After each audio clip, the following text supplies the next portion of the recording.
are nice and polite. Some people can help you, some people can't.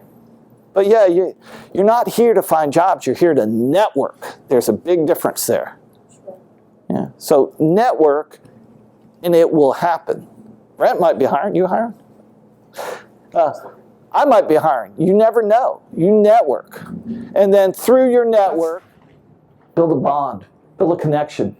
That warrant officer helped me because I had helped him. Now, there are other people like me that will just help anybody. If anybody wants to network with me, feel free. I'm glad to help you. And that's how you find your next job. Any other questions? Every day. Before you go to bed, how was today? Did I get done what I needed to get done? Now, me, I'm anal. I'm type A. My wife has a list on the refrigerator door of to-dos around the house. I kid you not. So it's Friday, and I go, what do you want to do? What do you want to do this weekend? She goes, I need you to knock off 5 things off the to-do list. I said, what? So I'll knock off the 5 things I want to do, the really easy ones. And then the next weekend, she's learned from this, and she goes, I've highlighted 5 things on the to-do list I want you to knock off this weekend. You should evaluate yourself every day. How was today? And when you wake up in the morning, what am I going to do today? How is today going to be better than yesterday? If you have good financial management and you want to pay off your credit cards, hey, what am I going to spend today? How much you're going to save? I listen to these financial management things and it drives me crazy. I mean, it's like a duh. If you make this much and you're spending this much, your plan ain't right. So you got to spend this much or this much because you're making this much. That's the same with your life. What did you do today? What do you need to do tomorrow? How are you going to get there? And it's like eating an elephant, one bite at a time. Just one. How'd you know the coffee cup was where it was? My warrant officer, we had it all set up. I asked him, I said, I need to know personal stuff.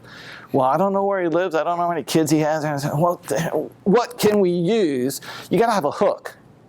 So here I'm speaking at a conference. What makes me different as a speaker at this conference than anybody else? There's absolutely no one else here that has been the CIO at the White House. I got a hook. What's that conversation going to do with the person you're talking with that can make it personal? I didn't ask for a job.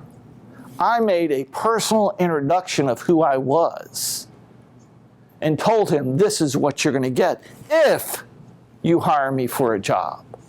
You make it personal. If you do interviews, before you go to the interview, you find out the name of who's going to interview you. You find out what school they went to, orange and blue, go Gators. You find what school they go to. You find out how many kids they have. You find out whether they have dogs. You find out whether they're traveling. And don't talk about your skills. Remember, leadership and networking is about making a personal bond with someone. I am more likely to hire you. I don't care whether you're white, black, red, green, yellow, male, female. I don't care. But I am more likely to hire you if you've got an ability to hear what I'm saying and translate that into work. If you have the same style, if you're a grumbly old man, I'm probably not going to hire you. You come and say, hey, it's a great Wednesday. What are we going to do today?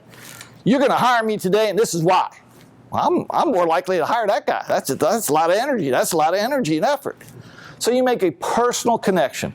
So he told me, well, he's got no flowers in his office. I said, what's up on his wall? Hey, all his military, he's got I love me stuff on the wall. Go in there and read the I love me stuff, what other jobs he's had. I decided to go to a more personal route. This was a very highly secure environment. He was a very highly secure building. And, I'd been in the intelligence industry enough to know how did you know I had a red coffee cup that was half full? Well, coffee cups are always half full. They are. I mean, at the time in the morning, he's already had, and even if it was full, but he had a red coffee cup, and he goes, you know that. So that's really what got him to start, how did you know that? He didn't ask me that about calling him on his direct line. But you got to make you got to sell yourself. You got to make that connection. That's how you find a job. You got to make a connection before you say, hey, I need a job.